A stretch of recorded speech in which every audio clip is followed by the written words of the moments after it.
I was originally going to talk about SMT, Devil Survivor, and Persona combined into a single video, but I think each one deserves a separate video because even though there are similarities between each series, there are distinctions that I want to highlight individually. And to begin, it only makes sense to talk about the one that started it all, Shin Megami Tensei. Now I want to preface this topic by saying that I've only played SMT 4 years ago on the 3DS, and SMT 5 on the Switch. I guess it's not dissimilar to how most people have only played 3, 4, and 5 of the Persona series. I'm one of those people, by the way. Lucky for me, SMT 3 onwards are the most talked about of the original SMT series. I may one day play the older games, same with Persona 1 and 2. These videos aren't meant to be definitive reviews, rather just me sharing my experience with each series. Maybe you'll find interest in just the ones I talk about, or maybe you'll be interested enough to go beyond that. As for spoilers, I might spoil the general premise of each game, but nothing beyond that. With all that said, let's talk about SMT. So of the 3 series mentioned, I played SMT last. My first one I played was SMT 4 on the 3DS, and I believe it was either 2015 or 2016. Now I'll be honest, I didn't know anything about the game going into it other than it was part of the series that spawned Persona and Devil Survivor. This fact is probably what made me love the setting of the game more than most, because when you first start the game, the setting appears to be that of fantasy. Then comes the introduction of these futuristic looking gauntlets. When that was introduced, I started to theorize that the gauntlet had come from an ancient civilization that got wiped out somehow. But anyway, you obtain this gauntlet and it allows you to summon demons. Summoning and fusing demons is one of those similarities that I mentioned earlier that all of the series have. But anyway, you were given a mission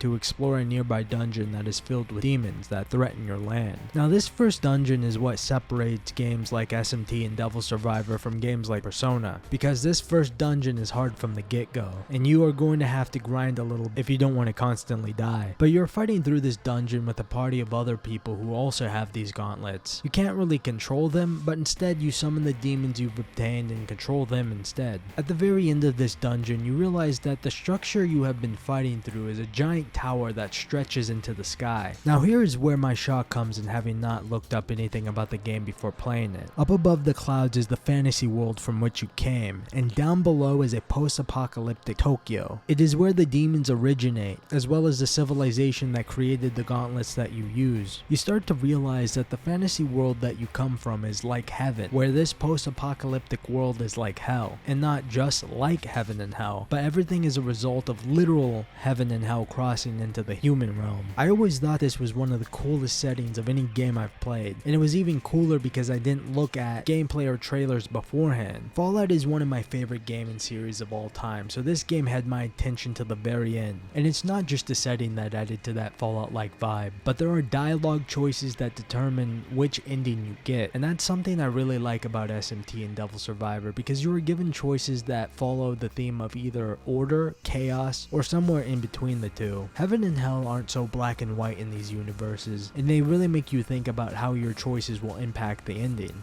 But I think I'm going to end it there as far as SMT 4 is concerned, and do another part eventually for SMT 5. I hope this got you interested in the game if you've never played it before, or makes you at least want to play it again if you have. It's a game world I think about from time to time. Again, I'm not really trying to make these video reviews, just me talking about whatever's on my mind at the time, which is another reason why I'm ending this part, because I don't really have anything else to say right now. Thanks for watching, and I'll see you in the next video. Peace.